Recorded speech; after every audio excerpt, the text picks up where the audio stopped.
Do we start Perfect. Now we're on. Wow. So Okay. while Steve will introduce our guests, let me just focus on sharing our podcast, okay? Go ahead. Okay. I'm Steve Fierro of Awakened Mind Podcast, and this is Freedom Broadcasters Live. We have 5 broadcasters today, and our featured guest is a very special guest, Tony Sayers. Tony is the founder and creator of transcendingtimes.org. Tony is a truth and spiritual activist and author who has written 7 books, namely, Are You Living or Just Existing? The New Age is the New Cage, Narcissistic Personality Disorder, 10 Life Hacks to Beat the Matrix, Artificial Intelligence, Energy Vampires, and Plugged into Porn.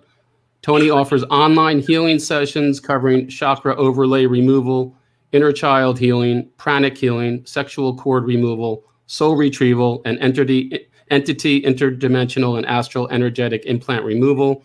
Tony is a tireless champion for the truth and waking up the world to their hypnosis, indoctrination, and enslavement. We are all here to be a beacon of truth and a guiding light out of the vast darkness of the matrix. So let's get on with it. Tony, thanks for being with us. Yeah, thanks for that introduction, and it's great to be with an array of people from all around the world, different cultures, and a big infusion of Irish accents, I think, here as well. So thank you for inviting me on, and yeah, good to be here. That's fantastic. Yeah, I mean, they speak some form of English, these Irish guys. We'll have to figure it out. Just speak slowly, because sometimes I struggle with the Irish accent. There you go. Well, so, the forum's open. I've been with Tony a couple of times. I've been with him recently, so I'll let someone chime in and let's get this started. Okay, then we start with the German accent. I can understand that easier than the Irish accent, funnily enough. Okay. I'll try and speak slow. My name is Hartmut Schumacher from the podcast Go Your Own Path. And my podcast is about also encouraging people to see the things with their perception in order to step aside and go their own way. And my thing or my question concerning what you have done is it's amazing what I already heard about you, and I would like to go also concerning the current situation and the metaphysics. This would be for me very interesting because we talked. You already said there's the God gene. Yeah, there's astromatics. Some people say Jupiter ascendant is very close to the reality. I don't know whether, and then there are the light workers who say, well, in the 5th dimension will rescue us. So, yeah. So, if you can give us a short overview how you perceive the things, it would be great.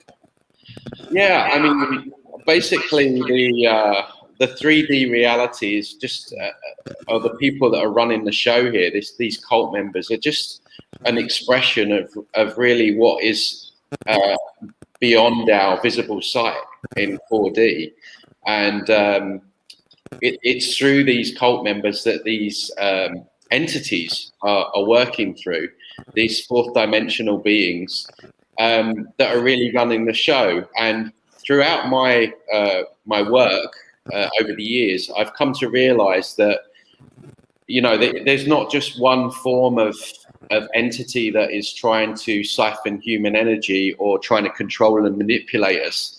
There's actually a whole array of beings that are kind of in it all together. And, generally people are aware of reptilian agenda, but you've also got draconian, you've got demiurge, you've got greys, you've got demonic, satanic, you've got all these other energies that are all there just outside of our visible sight in that small bandwidth that human beings can't see, that are all kind of interfering, trying to siphon off our energy, trying to feed on us. And they all have their sort of their own agenda, but they're all working to this large agenda. And of course, the head of the snake with that would be, in my opinion, AI. And so AI really is, behind most of this. And it goes into different roads as well, because then you have the false white light beings in the New Age, you know, the archangels, the ascended masters, Metatron, Saint Germain, all these popular beings found within the New Age pseudo-spiritual movement, which is really nothing to do with spirituality at all. It's basically the new religion based around Satanism. When you look into it, and some of the teachings, which is where a lot of my YouTube channel goes into, is completely leading people astray and into cul-de-sacs. So you have a lot of these beings that are working for what I refer to as the false god matrix and the false god, and this would be the religious god that basically thinks he's in charge. Thinks that he has power and dominion over everything. So you've got these false white light beings that are working for this false god.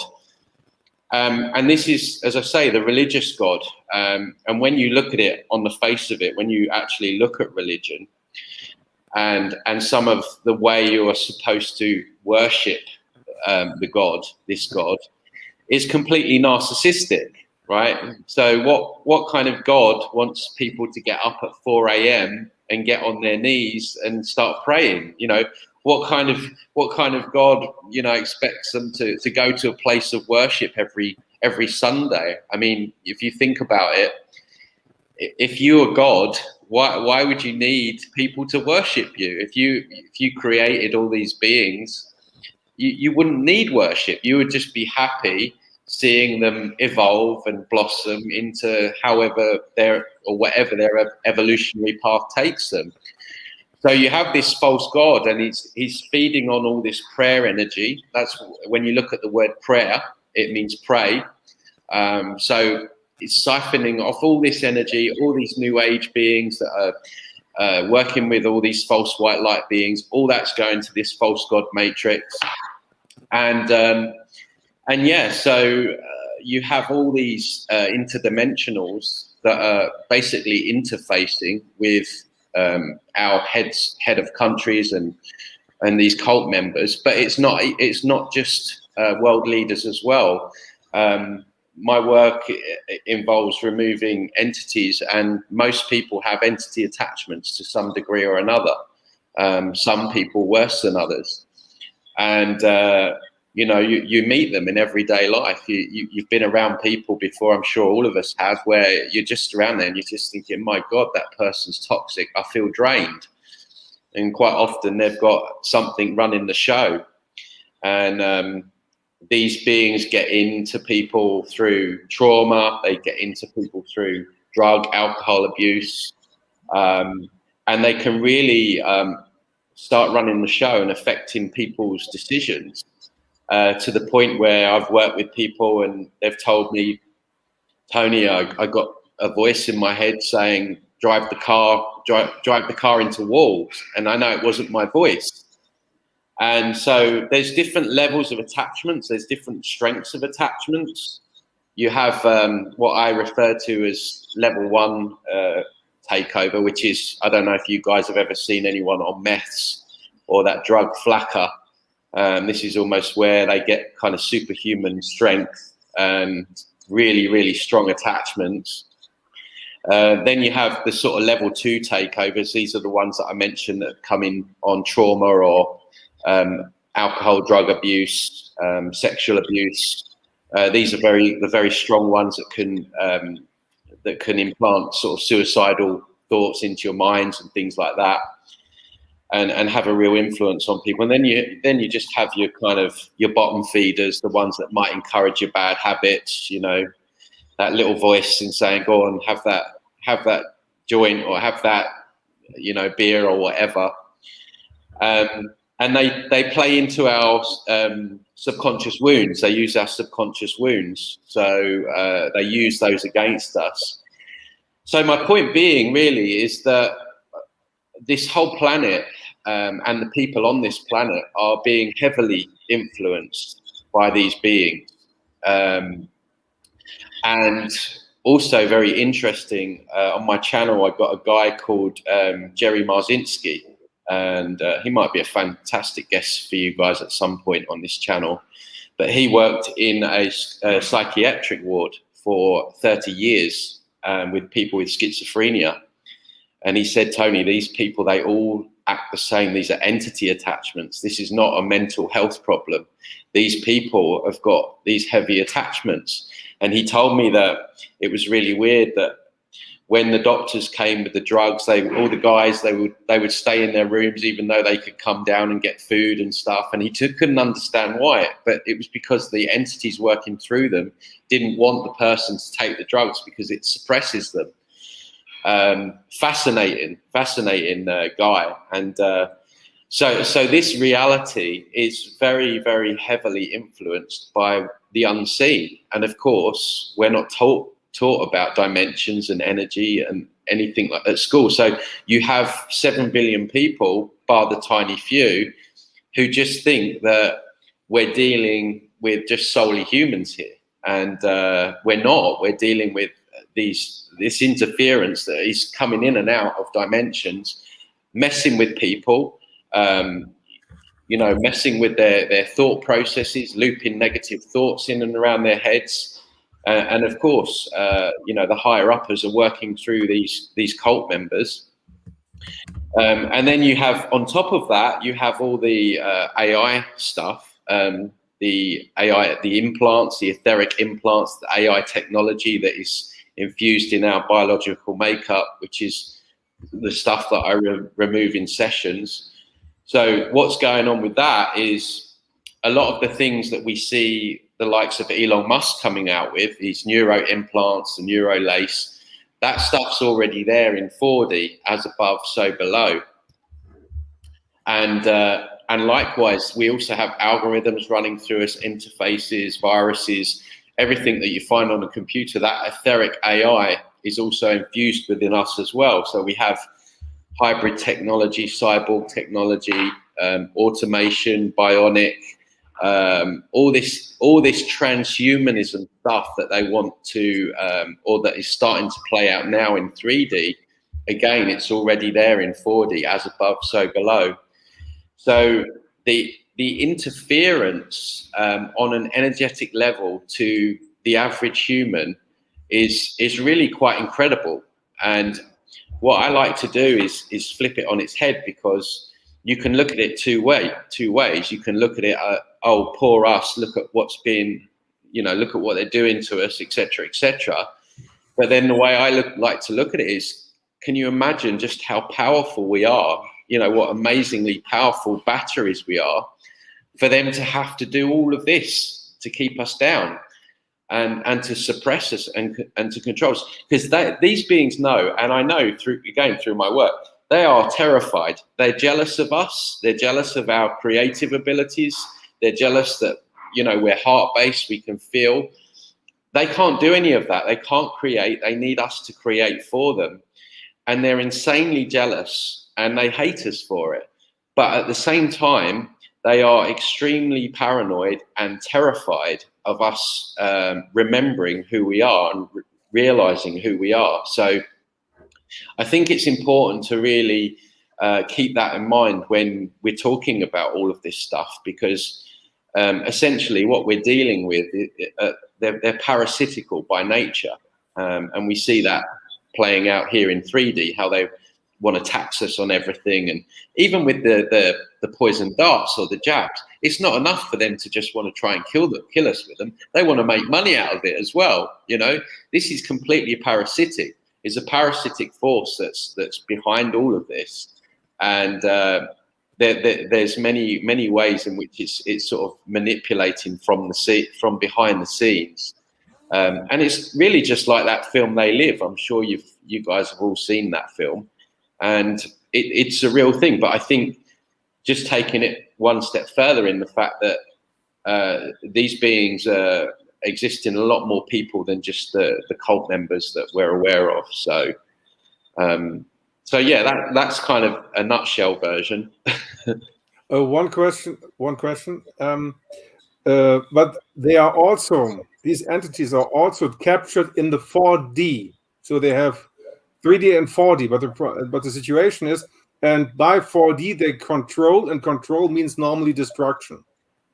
and the universe works with the laws of creation. Yeah. So we work with the heart energy, we work with the thought speed. And for this reason, there's the fifth dimension. And the fifth dimension is, I think it's for me at the moment, the God dimension, or something which is a level which they cannot reach. Yeah, sorry, go on. No, and the problem is, and also the vice president of Peru said it, we are now in the 2,000-year cycle, and the Earth, this is from someone else, the Earth tried several times to go in 550 already, but she couldn't do it because they diminished us so much, and the Earth needs us for creating for coming in 5D, and they want to, and by this control, they want to control the Earth in 3D. Can you? Yeah, absolutely. See, what I feel is going on. I mean, there are I think way more than just 5 dimensions. I think it could go into hundreds. Yes. This is my hunch on things now. This is what I feel has happened. I feel like the 4th dimension is a big trap. I feel like, I know from the work that I do that there is nothing good in 4D. Everything that hangs around in 4D is, even if they appear as of the light, angelic being, they're often deceiving. And you've got this whole, within the New Age movement, you've got this whole kind of pilgrimage now for people to go and take ayahuasca, DMT, all this stuff. When you take that stuff, it puts you into 4D, which is this. It's almost like it's created to give people a false sense of how things work. And I think I know we go way beyond 4D, way beyond that dimension, which is swarming with entities, false white light beings, and deceivers. And so, again, quite often through my work, people will, they'll say to me, they'll come to me and say, Tony, I was fine on Friday. I took ayahuasca or DMT on Saturday, and I've got suicidal thoughts, and it's Monday. So it really does open people up, all that kind of stuff. And of course, it's so heavily propagated now within spiritual awakenings. It's like the thing that everyone does. You have your awakening, then you go to Peru, and then you go and take ayahuasca.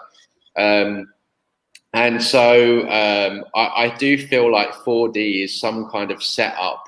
And again, with that, you've got people like the astral travel, everyone like looking to astral travel.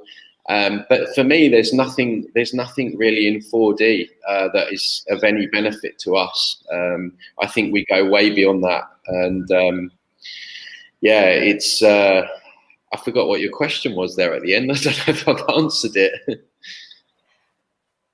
Okay, no, I agree 100%, because I think there is the universe works differently, and we are completely capsulated in the four dimensions. Oh yeah, sorry, yeah, that was the question that you were asking. Yeah, so this is what I believe to be happening. So for you guys might already know this, but for the listeners that don't, what's happening is there is a soul mill trap. So basically what's happening, people are dying and they're being shown the false white light when they die, the tunnel, and humans being ignorant when they die, because ignorance doesn't die when you die. If you don't seek knowledge in your physical life, you take that on when you die, right? And so people gravitate towards a false white light. There's a whole load of NDE, near-death experience propaganda out there. There's just recently a Netflix series come out called Escaping Death or something. But you can see, and it's full of NDE stuff, light going to the light. And there was actually a Disney film called Soul that's just come out, which talks about the white light and all of that, the tunnel.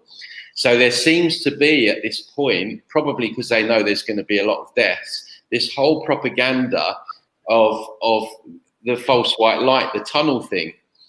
So people, they're going to the false white light where they'll be met by a false white light being. And this will be someone that they admired in their physical life. This could be Jesus, it could be Buddha, it could be a family member.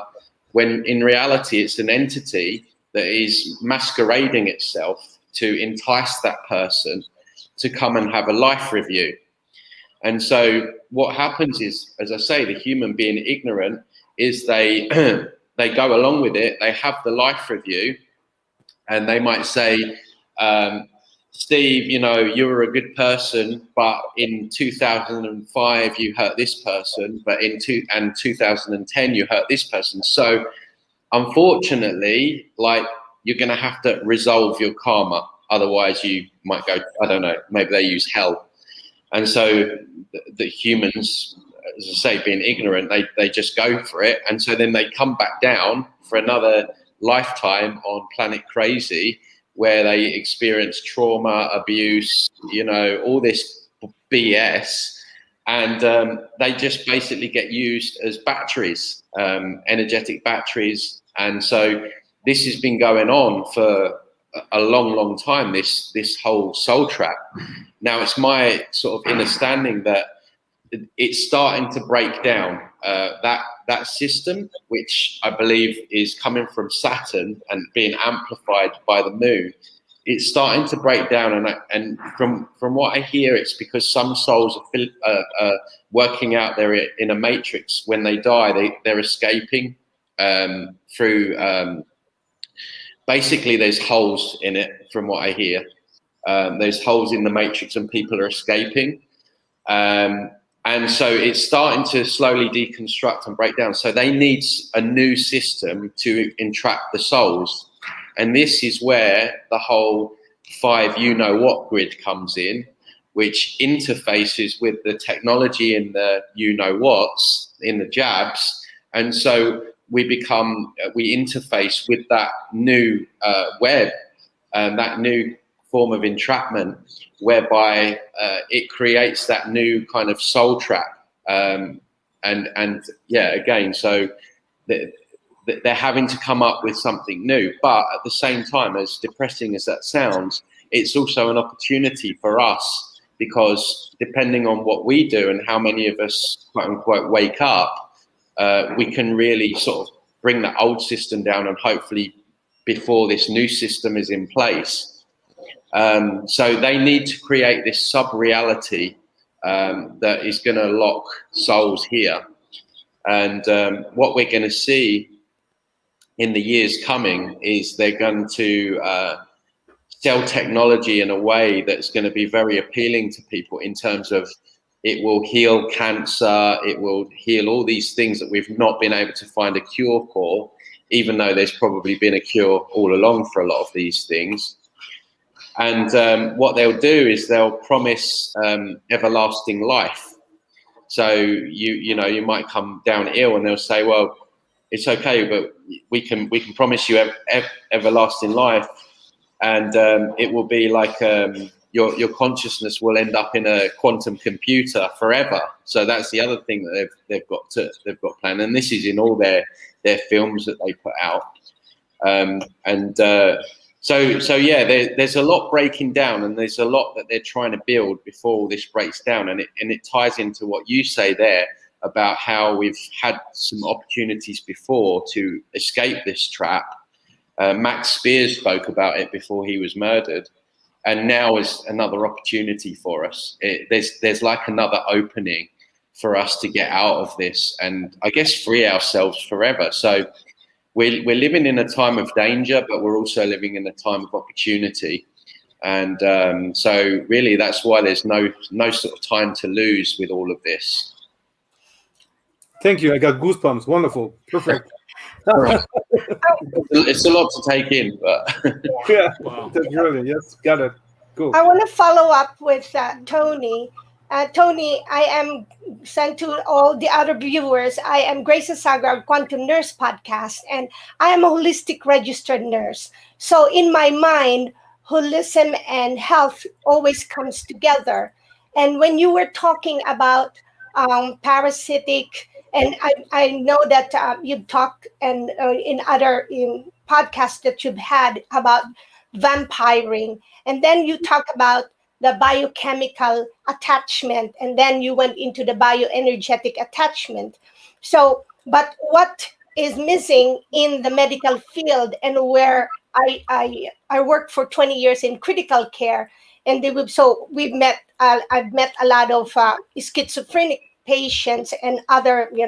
It's interesting.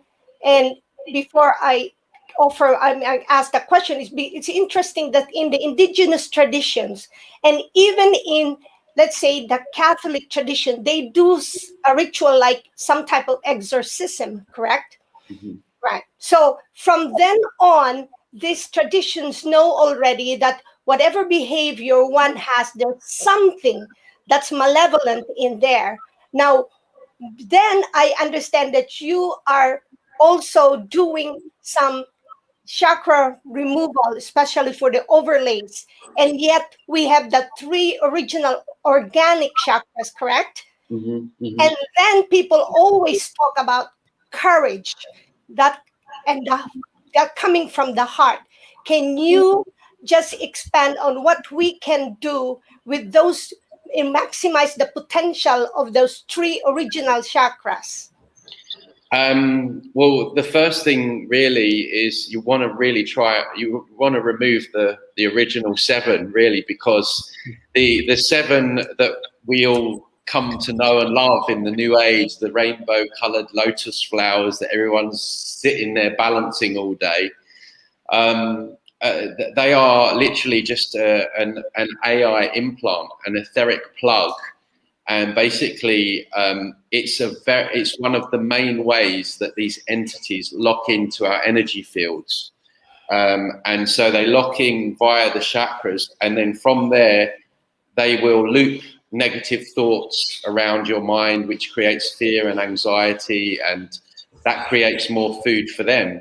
So quite often what people report when the chakras are gone is that their thoughts feel more like their own. It's more like organic. And it's not to say that you don't ever have negative thoughts again, but they're more your own. They're not coming from somewhere else. And so the chakras really is a huge one, because it compartmentalizes our energy as well. When you think about it, if you're an intelligent, creative force like God or whatever you want to refer it to, why would you compartmentalize the energy in your creation? It doesn't make sense, Why would you need to keep balancing these different areas of the body? It just, none of it makes sense. And I mean, the whole chakras thing just started me on the whole journey into the metaphysical, because, for me, there was just such a significant shift and significant difference from having them to not having them, that I decided to go public with it, and took dogs abuse and still take dogs abuse for it from all the new age community. But so, and when your energy is compartmentalized like that, it doesn't flow properly. It's like staggered. So when you remove that implant, it flows again. So you don't need to keep balancing yourself, because you're already balanced. That natural flow of energy hasn't got that compartmentalization. So really, I would suggest that would be something that someone might want to look into. And it's a big one for people to get over in their minds, because it's so heavily promoted. And people say, yeah, but Tony, like the yogis, they always used to, and the Buddhists, they work with chakras and blah, blah, blah. Well, we have to remember that the enslavement of humanity is also ancient. So just because something's ancient or tradition doesn't necessarily make it right. So, for me, before I came across all of that, I was into Reiki, and like when I first heard about it, I was like, you're joking, aren't you? but then there was a part of me where I thought, do you know what? That would just be the thing that they would do. They would use the most beautiful thing in the new age to be the most evil, because they invert everything, right? And so if they can get people to love that implant, then it's going to be a lot more difficult for them to, it's going to be easier for them to get people to buy into all of that. So, yeah, in terms of sort of more energy from chakras, the more energy you get is when they're removed, basically, in my opinion. But it's not just the chakra overlays. There's they've overlaid our astral body, so they're feeding on our energy at night. So quite often people come to me and they'll say, Tony, I'll sleep for 12 hours and I wake up feeling drained. Well, that's because they've overlaid the astral body, and then at night what they're doing is, via your subconscious wounds, they'll project bad dreams or nightmares. We don't always remember them because they wipe the memory, but we do have them. And so then when you're in that fear and anxious state at night, these entities are feeding on you, and then that's why you can wake up in the morning and feel completely drained even though you had an early night. So they've overlaid that. They've overlaid the soul body. There's a lot of different overlays, and it's as I said at the beginning, the energetic manipulation is huge, and it's crazy what they've done. So thanks, because I'm glad you explained that and you shared that, because it's good for the audience to understand that these things have been going on for hundreds and hundreds of years, and it's okay. It's okay to embrace something that we're learning now. So thank you. No, you're welcome. Yeah, the whole New Age movement, the spiritual movement, is full of deception, and the chakras is probably the biggest one out of them all. So, and then you've got all the false white light beings people working with Archangel Michael and all this stuff. These are basically just working for the dark. They're masquerading. Just like we have here in 3D, these puppet politicians that masquerade themselves and convince people that they're working on their behalf. The same applies for in 4D, as above, so below. So you have all these light beings that are convincing people that, they're of the light, and really they're not. They're siphoning people's energy. A lot of healers are working with them because they've bought into the New Age Kool-Aid. And these beings, if you have a healer who's working with Archangel Michael will be influencing the healer, and he'll also lock into any clients that the healer's working with. And so there's a siphoning of energy through the client, the healer. And so that's then, getting sucked up and probably going to this false god and what have you. So it really is a bit of a mess out there right now. And I mean, to be honest, I had to go through my own awakening of the false white light, because I originally was working with a channeler who I don't trust any channelers anymore. And yeah, basically I got my fingers burnt through working with her, and that made me understand even more just how deceptive these beings were, and that actually they're all just basically trying to hoodwink people. So I only ever work with my own energy now, and I encourage others to do the same. Don't ever try and connect with any other beings or anything like that. Even the term higher self, I don't even like using that anymore, because it implies that it's something outside of us that is more powerful or has more insight or knowledge. I refer to that higher insight as the inner self. It's tuning in. And I think what's happened is they've made this reality so difficult for people.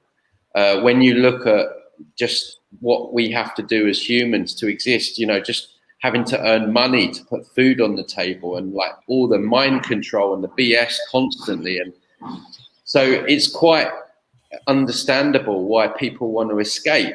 And so what they want to do is they want to escape outside of themselves, which is why the New Age is so good, because it gives them the perfect platform to escape. And you can connect with angels, you can connect with ascended masters, and it takes people out of their reality. It takes people out of their pain, their trauma. It's like a drug. And the New Age has so many traumatized people that will gravitate towards that, because what it does so cleverly is that it will say in a roundabout way, don't focus on the negative. This is one of the worst deceptions ever put out there, ever. Don't think of the negative, because you'll draw more of it in. It's a complete deception, because what you resist, you persist. What you resist persists. And I use the analogy, if you break your leg, you're not going to leave it swinging, hanging off the chair.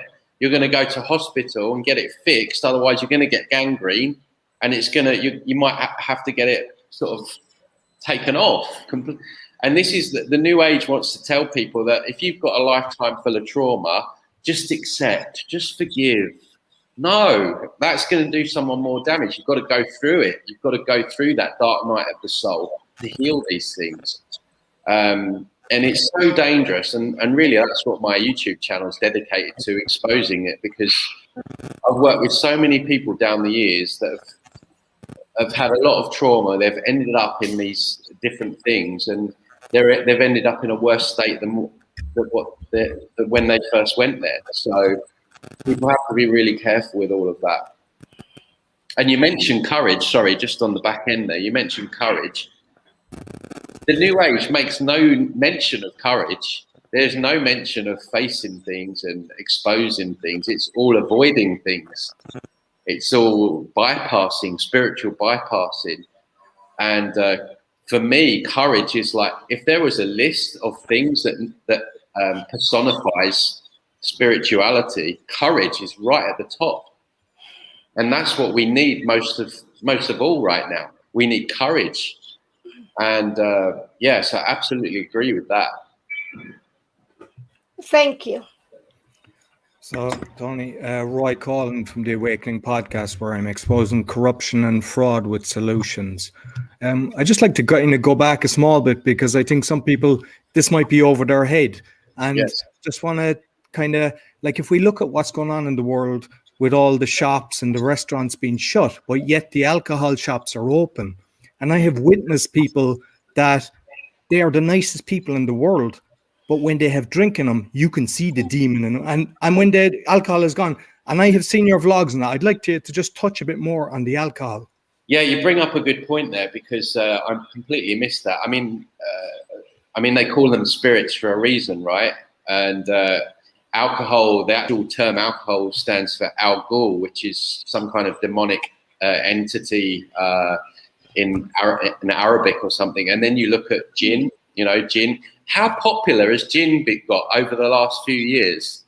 I was in the UK. Last time I was in the UK, there was like a gin movement, like Dragon's Den. There was gin companies, and I'm like, gin. What's the obsession with gin? Well, gin, obviously, because if it's come up from nowhere, it's a cult thing. Obviously, there's something about drinking gin that opens you up to gin, right? Alcohol is a massive way in on people, and it really is. Any time you're out of your center, or you lower your vibration, that is when you open yourself up to entities. Now, I'm not saying that if you have the odd glass of wine or the odd beer with your meal, you're going to have it. I don't want to scare people, but if you're abusing it, and you do risk opening yourself up, and this is the same for the psychedelics. See, this is why a lot of my content's not popular with a lot of people, because it's really telling people that the things that they like doing can really cause interference, and some people don't like hearing that. So alcohol, as you mentioned, is a big one, but the psychedelics, if you take DMT or ayahuasca, you're smashing your consciousness open to pieces, and you're really an open channel, an open portal for anything nefarious to get in, which, as I say, is reflected in my work, where I've worked with people, and they're like, ever since I took ayahuasca, I've not felt right, and blah, blah, blah. But even weed, weed, it lowers your frequency, and again, it's not very popular because there's a lot of people that like weed, and I'm not questioning some of the medicinal benefits, but it can lower your frequency. It can allow things to come in and interfere. So it's really anything that alters your frequency that can allow interference, basically. But yeah, I mean, you have to look at it like anything that they allow us to do freely is normally bad for us, right? So, you know, this is why porn is so, how many things are free these days, but yet porn's free, right?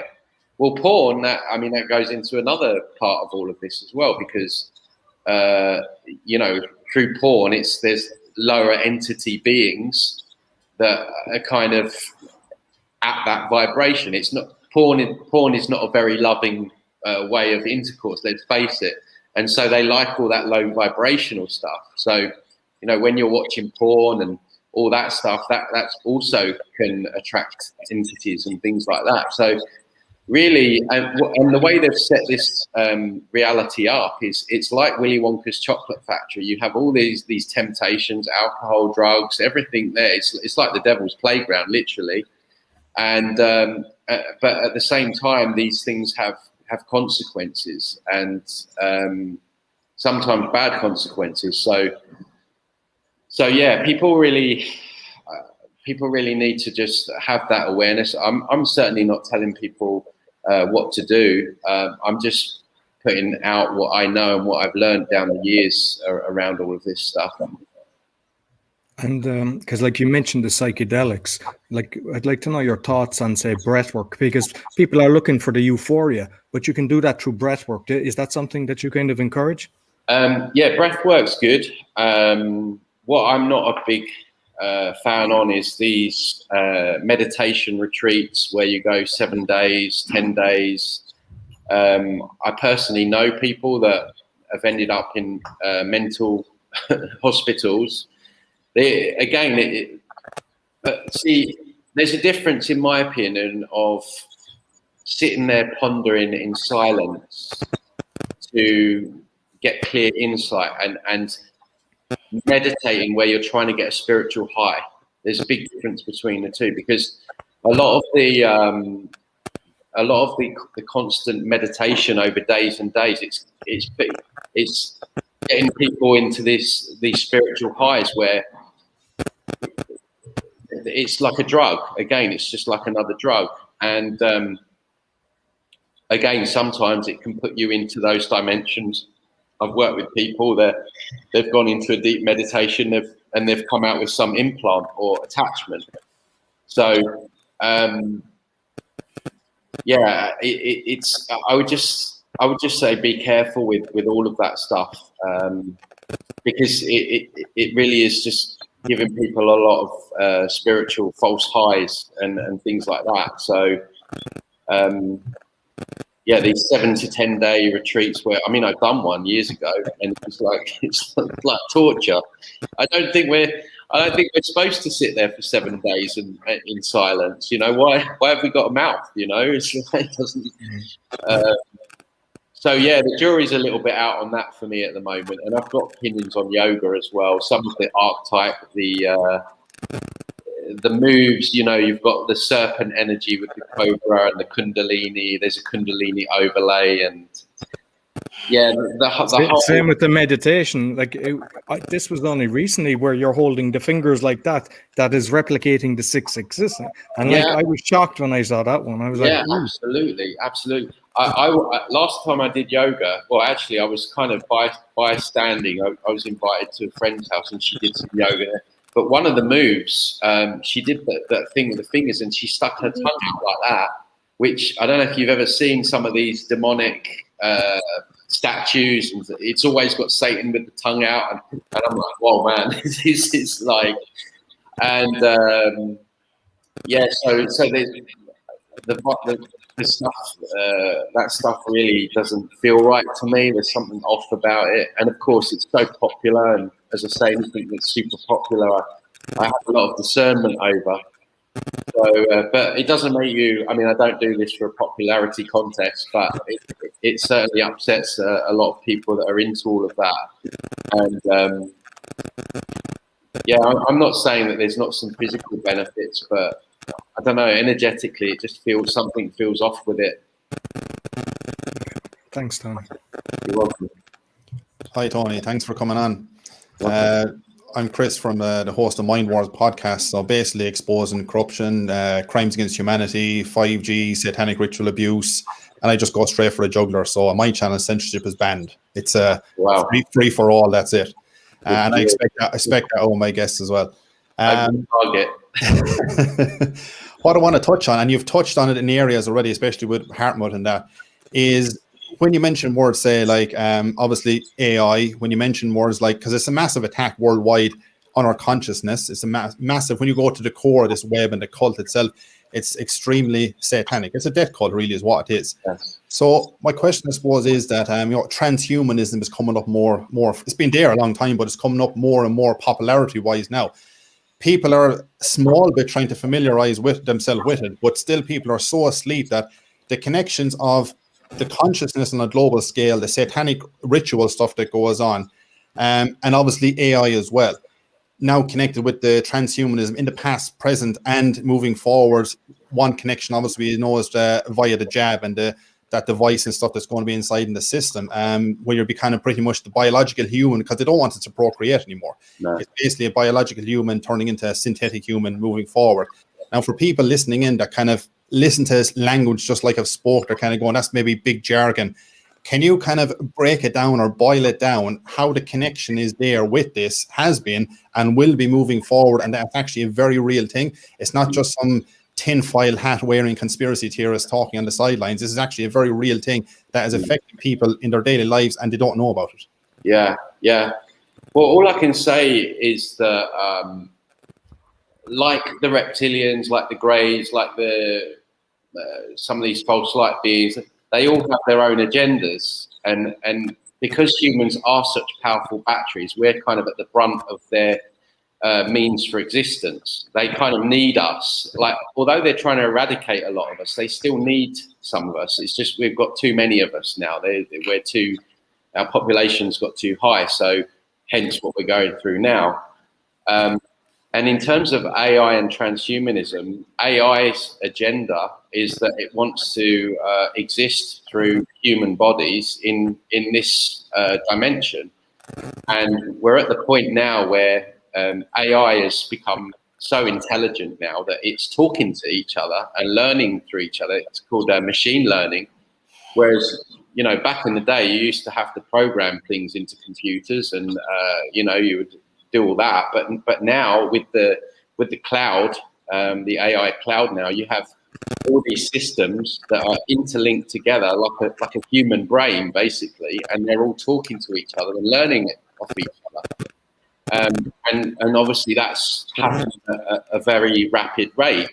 And so basically we're at a point where the technology it's become so advanced, it's now conscious. It's thinking for itself. But the problem is that it's not connected to any kind of empathy or heart or anything like that. And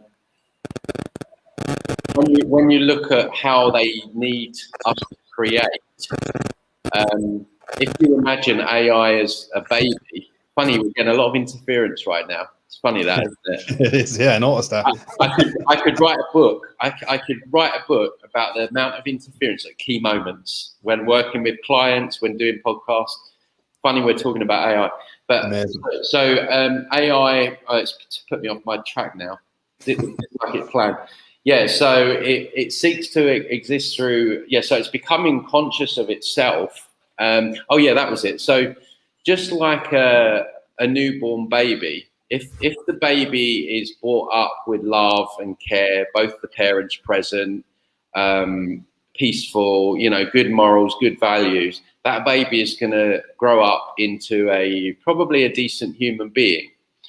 And the same really applies with AI. We've taken AI from its very early stages, and now what are we using it for? We're using it for surveillance. We're using it for, you look at DARPA and organizations like this, weapons and tanks and bombs. And so when you consider that's the parent of AI, it really doesn't sit well moving forward, because that's really what it's become to, like, that's what it's learning. It's learning all about those nefarious side of things. So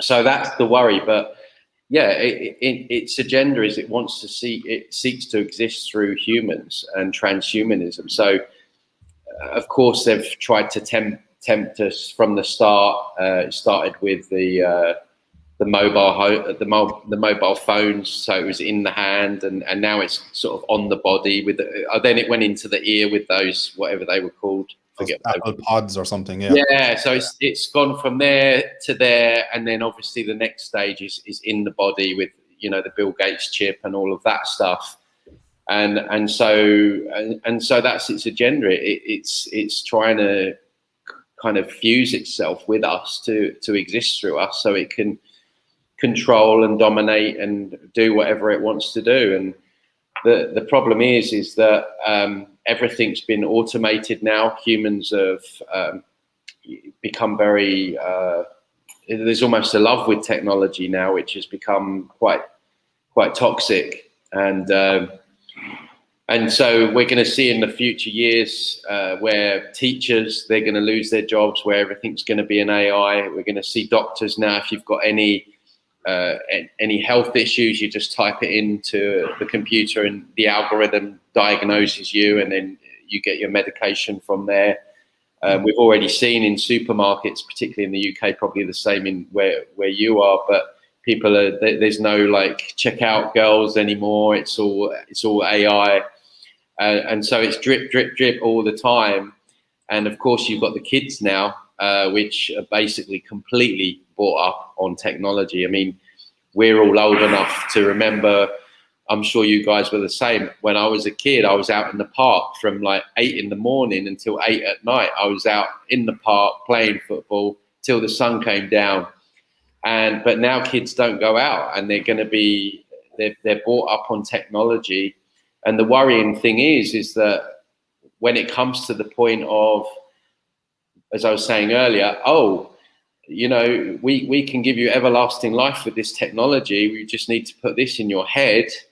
Are the kids going to say no because they're so used to wearing this technology? And so that's the other danger. And it's very important, I think, for parents. I don't have kids myself, but to really keep that connection with nature and the planet and the earth and wildlife and stuff like that. Because I mean, as a species, we're so disconnected from the earth, but that goes one step further with the next generation.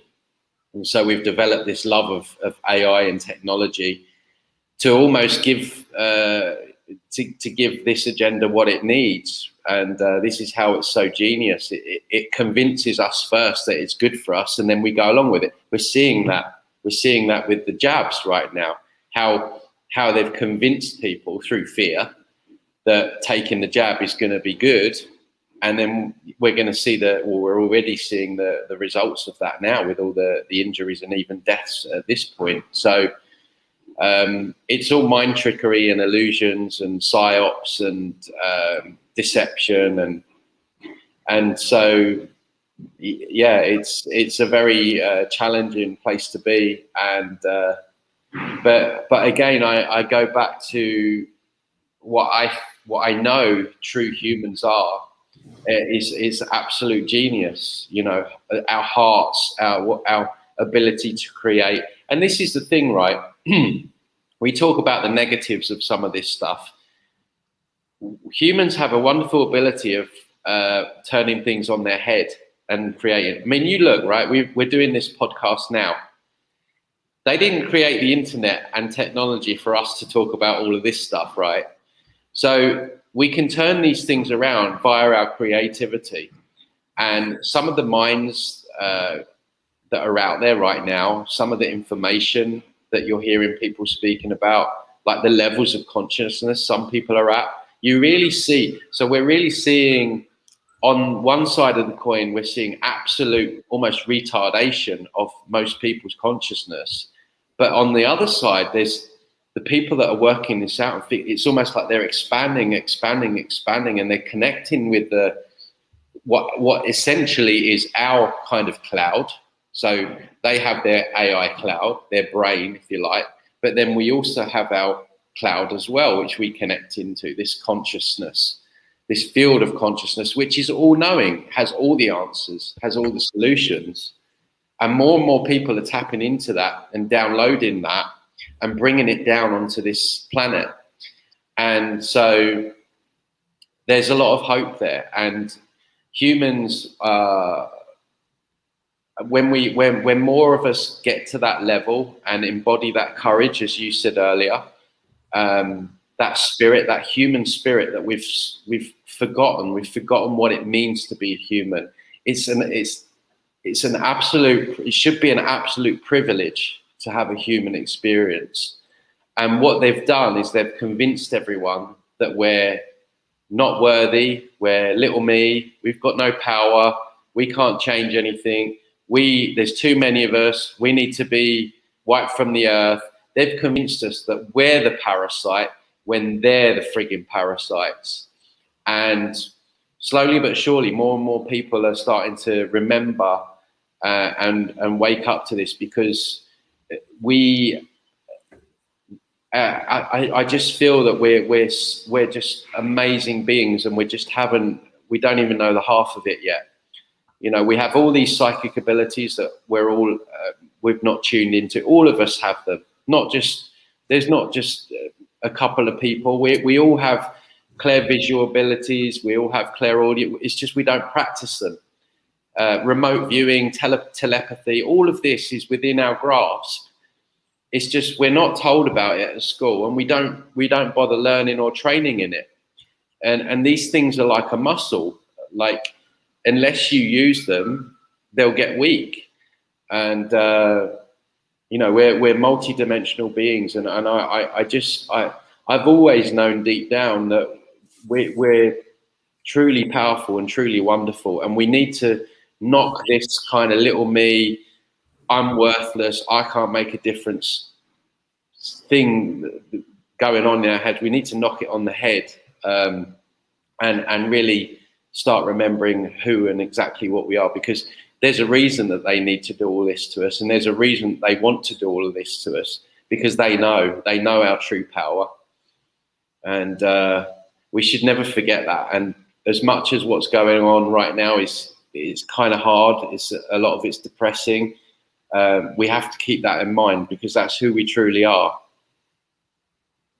Yeah, no, I agree with what you're saying. I mean, people look at it as negative and depressing. Yes, for some people it is. Business are closed, livelihoods are shut off, people are committing suicide, the list goes on and on.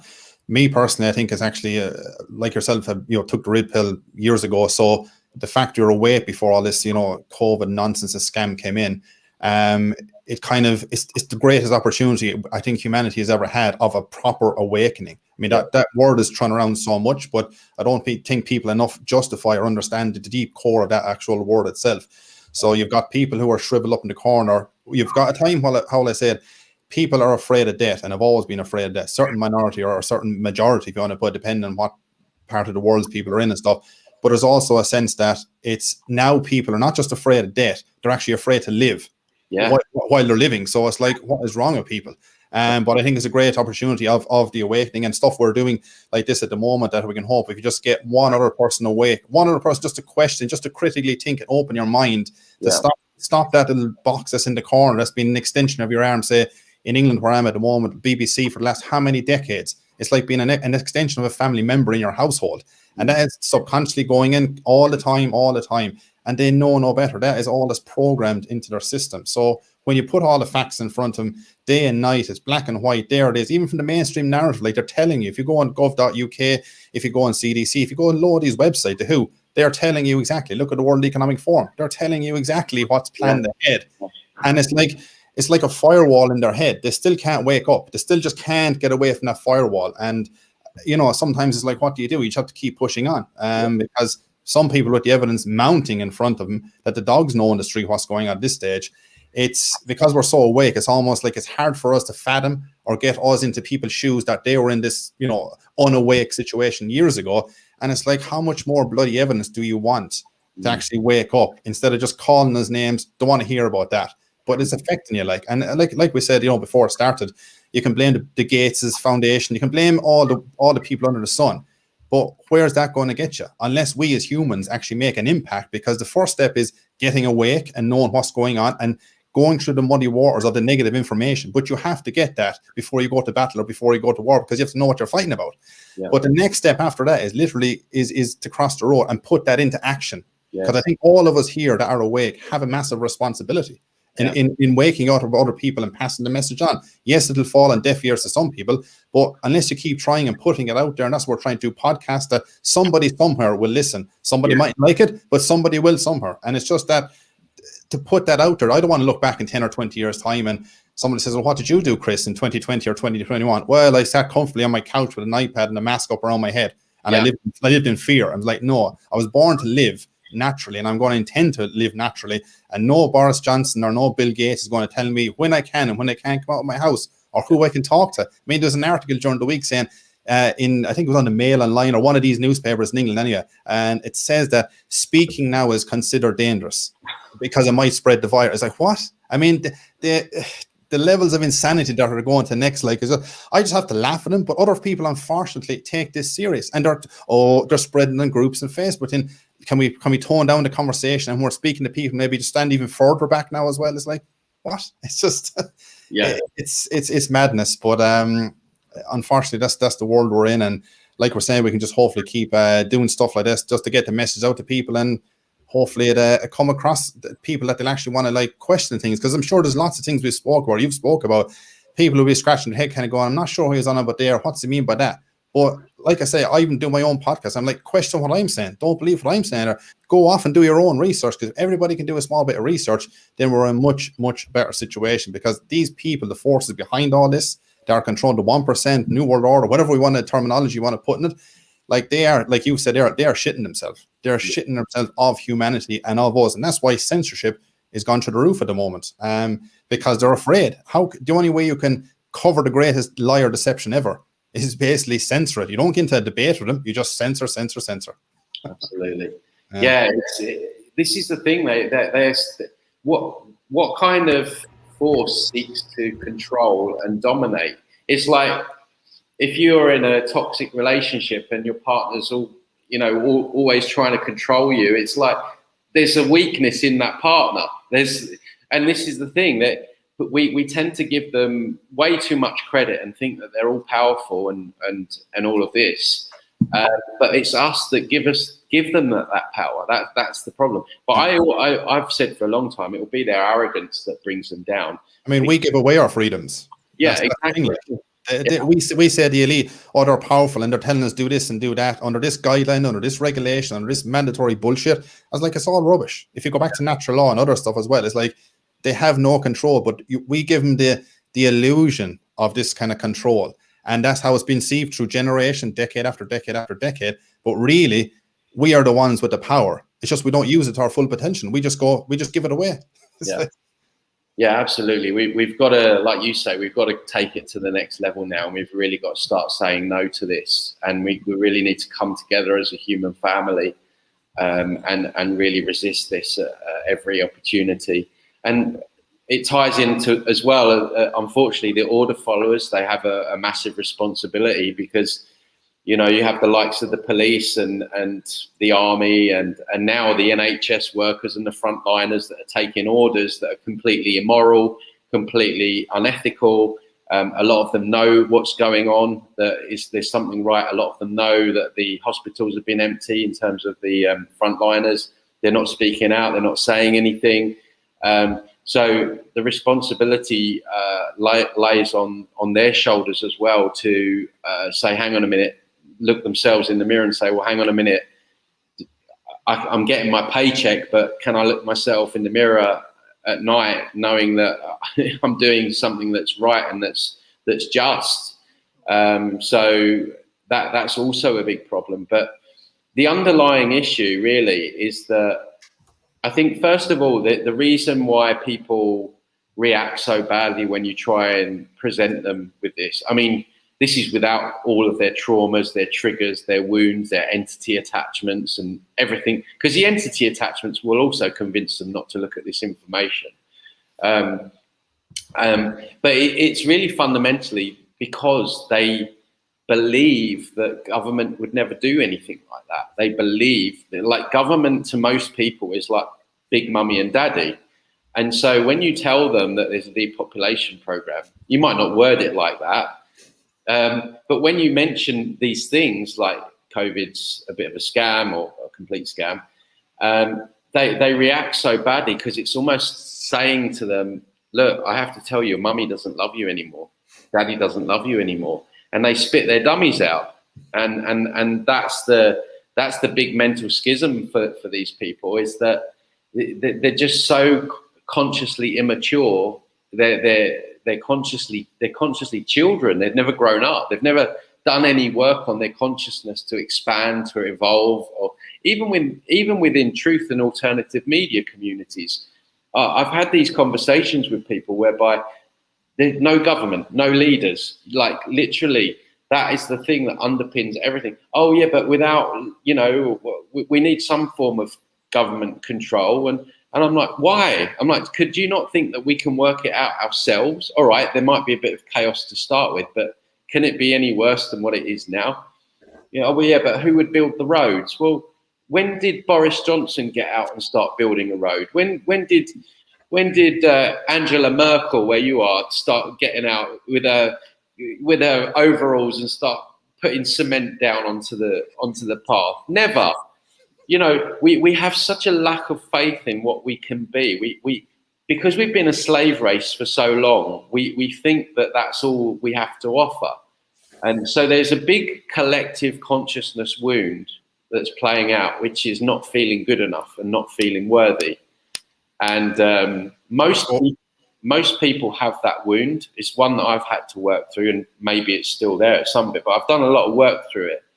And that can be generational. That can be just through trauma or abandonment, wound, betrayal, bullying at school, whatever. But that, and unless you deal with it, it plays out into your adult life, and it'll express itself in your behavior and your beliefs. And so because most people have that wound, it plays out on the collective. And I think, you know, people, they automatically feel that humans are not good enough. We're not good enough to do that. We're not strong enough to run this world our own way. And even though we've done it before, probably, so that's another big thing. The belief in authority has to go.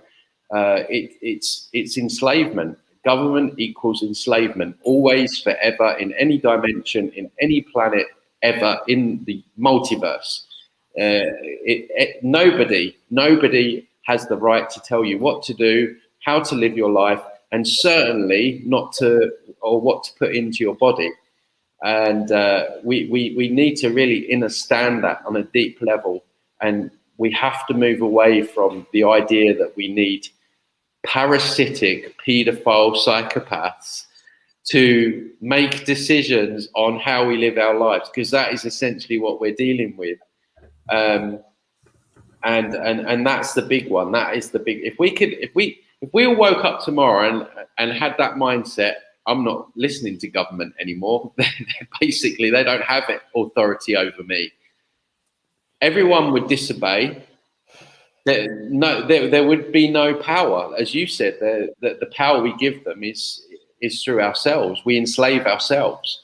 And like you say, we can blame Bill Gates, we can blame Fauci, we can blame all these people. And yes, they're evil. Yes, they have a dark agenda. But if we all woke up tomorrow and said, I'm not doing this anymore, I'm reopening my business, I'm not socially distancing, I'm not wearing my mask, what are they going to do? Nothing. The solution is so simple, yet it's so difficult for so many people to grasp. And of course, there's some people that like it this way. They've got such a lack of self-worth, self-respect, self-love. They almost enjoy the enslavement. They want more of it. We've seen that. They want more lockdowns. They want more rights and freedoms taken away. they're virtue signaling at people not wearing masks that do understand our freedoms being taken away by the second. So, you know, you have a lot of people here that, you know, whether they're completely AI or entity run, I don't know, but there's a lot of people that we won't be worse off if they do go. Let's put it like that. I've tried to phrase that as well as I can. So it might be interesting because all those people are going to take the jabs. So it'll just be the conspiracy theorists versus the cult. So that's going to be an interesting face-off, isn't it?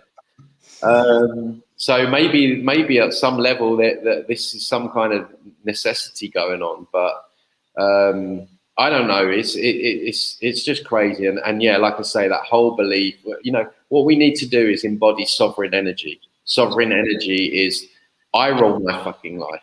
No one tells me what to do. If I don't want to do something, you can't tell me to do it, and that is sovereign energy. And the more of us that can embody that sovereign spirit, that true human sovereign spirit, then we can end this very quickly. It's just we've just got to get through to the herd, the small task of getting through to the general public. But day by day, I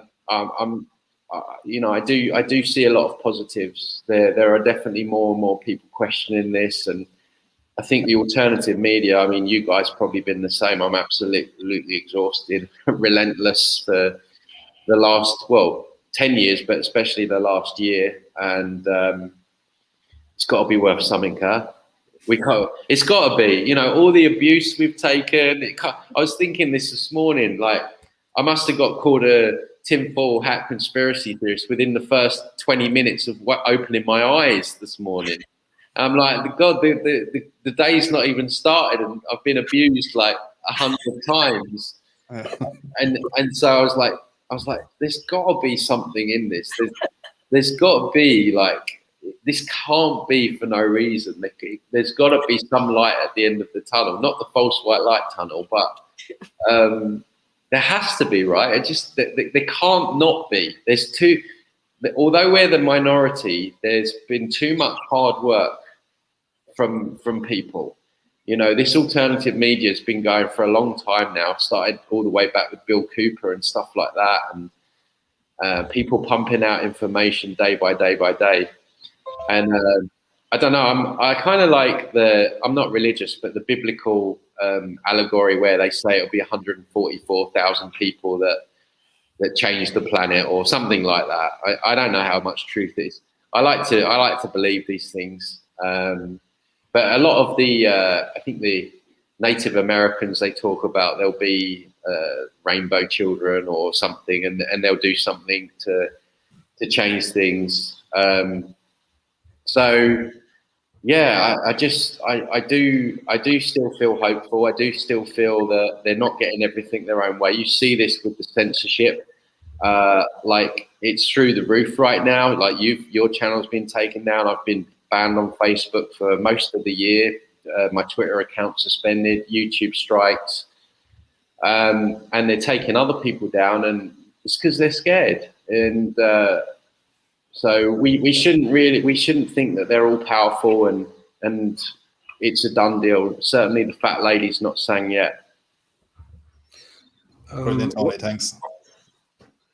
What I thought about, I remember, for example, I live here in Bavaria, close to the Alps, and 100 years ago, there were two villages, and one time the guys of the village kidnapped the girls from the other village. Yeah, so there was a little battle between them, and what I want to say is there was a commitment within the villages. Yeah, so the people. You can say a small patriotism of the village, or a small patriotism of the city or country. And during the 60s and 70s, the Soviet Union has made propaganda to the West and has demoralized us. And this means they took all the values of the families, and they took the value of patriotism away. And for this reason, the people don't have a trust to their neighbors anymore. So this is the reason why they feel so alone. And they say, I would like to, but my neighbor doesn't do it, so I can't do it. Yeah. There's so many psyops and stuff down the years to keep us separated and divided. You know, that's how they do what they do. You know, black v white, gay v straight, rich v poor, England v France. Divide, and yeah, then it's a doddle for them to control us when we're so divided, and that works locally as well. Like you say, they terrified of us coming together, and yeah, more and more we are coming together. I think people are starting to realize that there is one common enemy. So I don't know about you guys, but it's like I did another podcast the other day. It was like I've just gone through the whole range of human emotions, from excitement to absolutely peeing myself with laughter over some of the sheeple's behavior. You know, these overweight people wearing masks with cigarette hanging out their mouth, and just like sometimes a little bit terrified. Sometimes I'm like, wow, this is really exciting. I'm like, yeah, let's take down the cult. And it's like every single, and like just my love for humanity as well, just especially like the alternative media. Like I bet I know what answer I would get from all of you. If I said to you guys, we would do this, we've been going nearly an hour and a quarter. Would you come on and do this podcast for an hour and a half if it would wake one person up? I bet you'd all say yes, wouldn't you? Exactly. And it's that level of dedication, and which this is the true expression of humanity. This is a true expression of our hearts, the human heart. They're terrified of the human heart. That's why the earth is an anagram of heart. And it's the human heart that's going to stop what they want. And so, yeah, all the ranges of all the emotions one could ever feel. And most of the time, in awe, to be honest, in awe of the insanity of the place. I mean, it's literally like an open air circus. And what can you do? You just gotta, it's like surfing a wave. You just get on the wave, you surf with it, and you do what you feel is right in the moment, and just hope that it gets you to the shoreline and you don't get dragged out to sea, right? It's an unbelievable time to be alive. It really is. And at the same time, we're seeing the death of the mainstream media, like even the sheeple.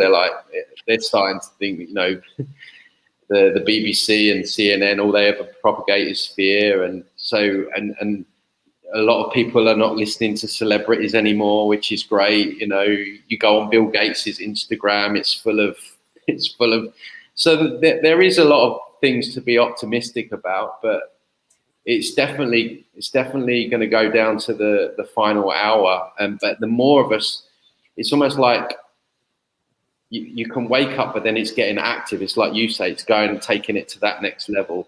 So we need people to, first of all, awaken, because you're not going to stop wearing a mask, or you're not going to stop socially distancing unless you're awake to the scam. So you need people awake, and then they need to become active.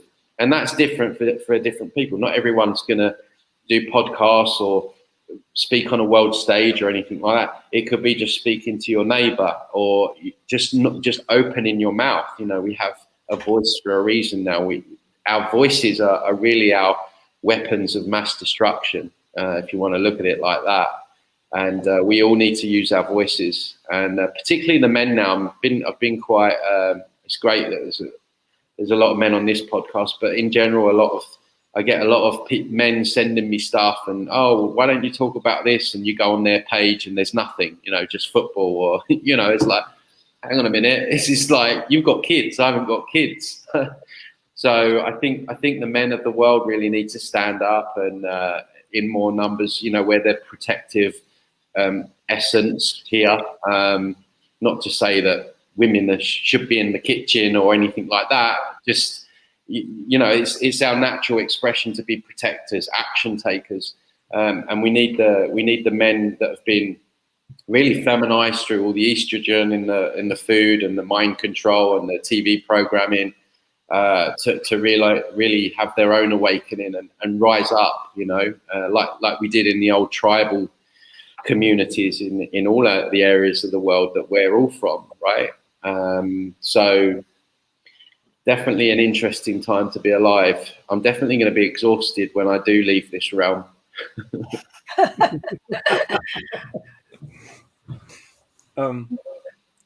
Grace, do you want, or may I ask something? Yeah. Raising kids. I want to talk about the parenting. No offense to good parenting. No offense to some type of good education. If we notice that, how between like 1 to 3 years old, that's when we have that labeling for the kids, is that they say no a lot, and then at some point they sort of get over that. And it's like that difficult part of parenting, that, oh my God, these kids keep saying no, no, no. And then as parents, we keep telling them also to, keep saying yes, yes, yes. So I guess, can you talk about what happened with our educational system, that it's, even for those sort of independent schools, chartered schools, and just because I keep looking at even the young professionals now, that they seem to be so critical in a way, but they don't seem to see, as most of us would say, they don't seem to see the forest. Yeah. Well, you raise a good point, because from basically cradle to grave, we're taught never to question authority. I mean, first of all, I have to say, and I think I mentioned earlier, I'm not a parent, right? So these are just my thoughts and feelings. I know it's probably very difficult to be a parent and very challenging, but I do know that from cradle to grave, we are taught never to question authority. And this is where it all starts. This is where the problem starts, because that can start with the parents. Because if you question the parents, maybe you get a smack or whatever, which really is so socially accepted in society. Really shouldn't be. So your parents are basically inadvertently telling you not to question authority. And then you go into the schooling system, whereby if you question authority, you get detention, you get punished. And then obviously it goes on from there, and then into the workplace, where you can't question your manager because you'll lose your job. So there's always consequences for questioning authority. So that's why we grow up with this inherent belief system that authority has power over us, because we've been trained since we were born that authority is not to be questioned. So with all the indoctrination that goes on in schools, and we know that basically that's what it is, they're indoctrination prison camps for kids. The underlying thing really is to get these kids to not question authority. And obviously they get rewarded for being obedient and for towing the line and attendance records, and if you're good, I used to get a star in my book and all that stuff. If you're a good little, a good unquestioning kid, and so the wheel goes round, and this has been going on. Parents having children, putting them into that system, and they're being pumped out as left brainers and rewarded for learning the system's version of everything. All these people that have degrees and stuff like that, they're quite often the most difficult to get through to, because they are so indoctrinated by the education system. They're completely in the left brain. They're completely, science is everything, and they've had the rewards from the system all the way through, even though they've got massive debt as soon as they leave and start their adult life, which is another way they get people on that kind of that rat race, that wheel of life. You know, you're starting young with debt. You need to get a job. You can't really go into things maybe you want to go into, or pursue things that your heart really wants you to do, because you've got to pay off all this debt. So we know it's all a big trap. It's all a big scam. Scarily enough, last time I was in the UK, I went to pick my niece and nephew up, and there was actually massive locks on the gates of the school. Like, they were actually locked in. And I thought that was quite symbolic, really, as prisons. But yeah, I couldn't wait to leave school. I hated every minute of it. I really did. So yeah, it's a big one. I guess there's a lot of responsibility on parents right now to, if they can't homeschool, to try and at least educate their children into some real knowledge, and try and steer them away from a lot of the deceptions, and teach them things about, you know, energy, psychic abilities, discernment. Discernment's key. You know, we're so easily led as humans. We want to think the best of everyone. That's the nice thing about us, but we end up getting into trouble because there's a lot of people and these beings that have got alternative agendas for us. So we have to learn how to discern, almost learn how to think critically. And people have become very lazy. They don't want to do their own thinking. They want everything slapped on a platter from the BBC, and they just gobble it down, yum, yum, yum. And then that becomes their belief system and the way they see the world. And I had it this morning on the video on Facebook, and this woman, she was like, "Oh, give me some information that the mRNA alters your DNA." Like, the way she spoke to me. I just put a 20-minute video out. I was up at 6 in the morning to do it. I don't want any medals or anything. I'm just explaining the situation. So all that effort to get on camera, you guys will know, just setting up, putting yourself on camera, the energy to put the video out. Send me some information. I'm like, I don't know you. You've just, like, the way you've come in and asked, it's like they're so used to just getting their information like that. It's like this whole convenience society we live in, you know, it's like fast food for them. And I'm like, I just can't believe it. Like, what am I? Some kind of slave? Like, just, oh, there you go. Like I haven't got my own life, and I want to be doing this crap all the time anyway. It's like, so yeah, people have become very lazy, and it's just easier for them to turn on the TV, get told what's going on, then they turn it off, and these people are going to get their fingers burnt, as we're already seeing, and they might want things to be like that, but they're going to end up in a lot of pain.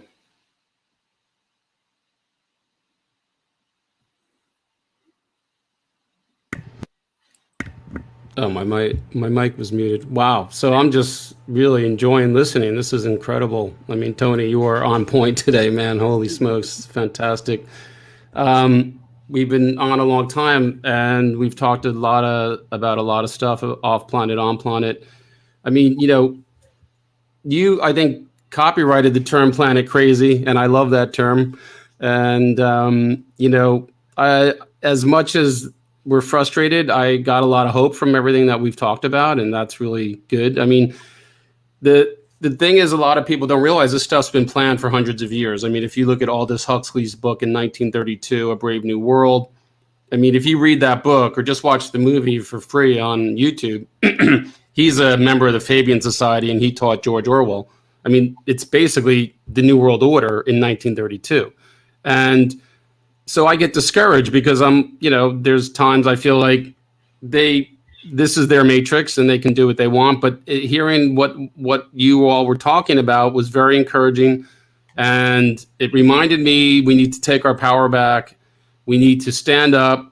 We need to take our masks off and our muzzles off, sorry. And you know, take control of our lives and not look for that savior. So that being said, I thank you for all the conversation and the incredible wisdom that you put forth. And I really felt that, as dark as things may seem and as frustrated and tiring as it may be, I mean, even today I was getting mail at the mailbox with the key, and I heard a group. I heard footsteps. I didn't know who it was, and all I heard was an authority figure saying, "We must save the world, and you must wear your muzzle," right? And the group walked by me, and to my chagrin, it was like preschoolers wearing muzzles. And I was like, phew. So that being said, I was a little bit, on that downturn today. And then this was really enlightening. And I feel really good that despite all the stuff going on and all the planet crazy stuff going on, that something good is going to happen and that the people are going to see their hypnosis and come out of it. So I just want to say thank you. No, thank you. And thanks for having me on. And you've all been wonderful and so welcoming. And yeah, lovely to connect with you all. Fantastic. Thank you. Our pleasure. Yeah. Grace is, you'll find all the Tony stuff on transcendingtimes.org. Some of us will put this out on the podcast, and you'll find all of the podcasters on freedombroadcaster.com. Sorry, Steve. No, Grace is Grace, you're muted. We can't hear you.